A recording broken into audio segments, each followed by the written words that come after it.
Doug Gottlieb was listening, of course, the former college basketball player at Oklahoma State and has his own show on Fox Sports Radio. And Doug wanted to weigh in with this topic. Doug, what do you have for me this morning? Dan, I mean, like, the crazy part about the Patino story is I could easily make the argument he's the best basketball coach in college basketball in the modern era. Okay. I mean, think about how innovative he was when he was at Providence and then with the Knicks. He embraced the three-point shot before anybody else. I mean, you go back and you look at those Knicks teams, and they were pressing and shooting threes way before it was en vogue in the NBA to do so. Yeah, but nobody's questioning his ability to coach. No.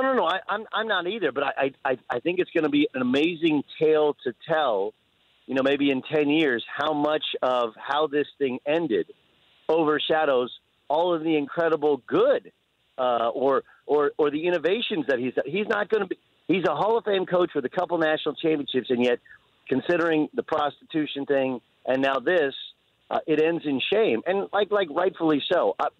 What I would point out you had Pat Forty on earlier, and part of it is he lives in Kentucky, and so while this may be status quo in the state of Kentucky, I don't believe this happens everywhere.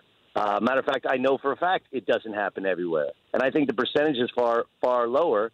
And I actually think this is a good cleanse.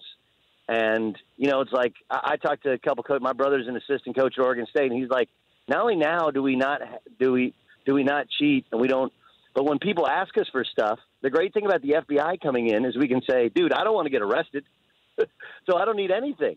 But I don't think it happens everywhere. And I think the reason that Nike is now in the crosshairs is because one of the guys who was arrested is a guy named Merle Code, and he was fired from Nike, but he ran their grassroots operation up until a year ago. And so now how much information has he turned over? And so people become very, very nervous. But I don't think as many schools will be implicated as the common fan thinks.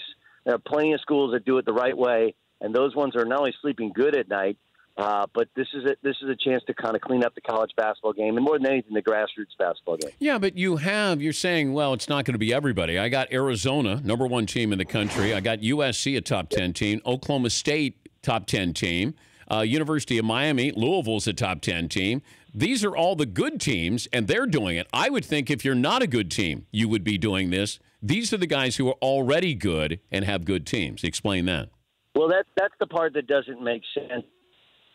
Thing. It doesn't make sense from this perspective. I think that there's an assumption that Kentucky's got to be doing this sort of stuff, and Duke's got to be doing this stuff. Whereas if you know how, maybe when those coaches first get there, in order to first get a player or two to jumpstart their program, but once you have it rolling, if you're at Kentucky, you tell a kid, well, don't take money now. Why would you take money now? All you got to do is wait 9 months, and you're going to get paid way more money than we could ever possibly give you. It doesn't ruin your reputation, doesn't ruin our ability to play in the NCAA tournament. That's why I think this happens less than you think. I do think there's a 10% of kids that have their hands out, but everybody kind of knows who those kids are. And once you have your program rolling, you don't need to do it. But why would Pitino do this, though, Doug? You're talking about maybe the best college basketball coach in America. His program is rolling. He's on scholarship. He survived the stripper situation. Why are you paying players? Well, but first of all, Louisville is not Kentucky, And what's crazy about it is, well, nobody's Kentucky. No, but they're not. Obviously, it's if you take a bite of that apple, you're like, well, wait, we can get a top 20 kid. We can get a top 20 kid, and all we got to do is wash our hands of it. We didn't pay him. Adidas paid him. I think it's the enticement of one last run. Make one last run at a national championship and then call it a career.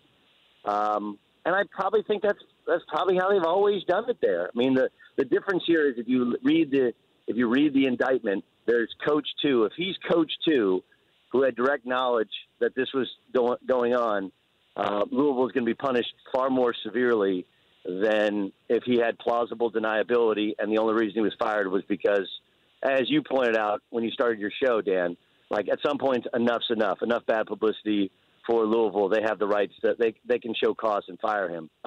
Why do it?